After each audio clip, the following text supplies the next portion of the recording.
chacun d'entre nous.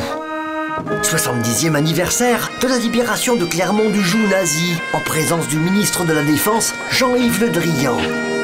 Le 27 août 1944 furent accueillis en héros 2000 résistants par une foule de 110 000 personnes sur la place de Jaude à Clermont-Ferrand.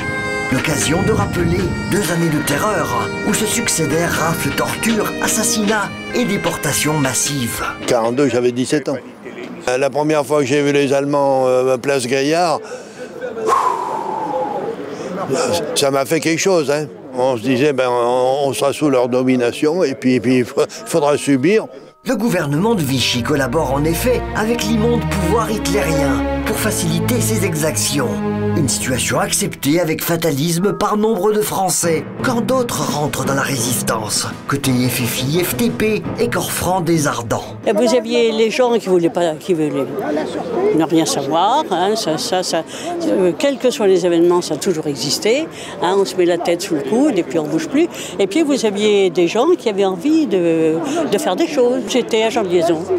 Donc mon rôle consistait à non seulement à distribuer les tracts, mais à aller dans les maquis, transporter les journaux clandestins et puis porter les missions, les ordres de mission qui étaient destinés aux maquisards. 40, on n'avait pas prévu qu'un jour on ferait de la résistance et qu'on se révolterait contre l'occupant. L'organisation, elle est venue de loin. Hein. Il a fallu qu'on ait affaire à des gens vraiment patriotes, des gens qui n'aient pas peur, et Jean Moulin en est l'exemple, le plus bel exemple qu'on puisse avoir, c'est de dire à un moment donné, tant pis, on va risquer notre peau, mais on va essayer de faire quelque chose. Et c'est dans cet état d'esprit, vous savez, on ne se posait pas de questions, on ne savait pas si on faisait bien ou si on faisait mal. Ce qu'on voulait, c'était notre liberté. C'est pas moins de 12 000 résistants FFI qu'a compté le Puy-de-Dôme.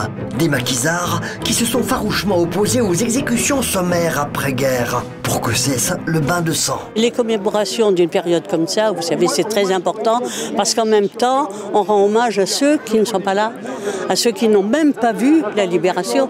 On peut se poser le fait que si elle arrivait ce qui nous est arrivé, quelle serait la réaction des jeunes? On voit bien qu'on est dans une société individualiste.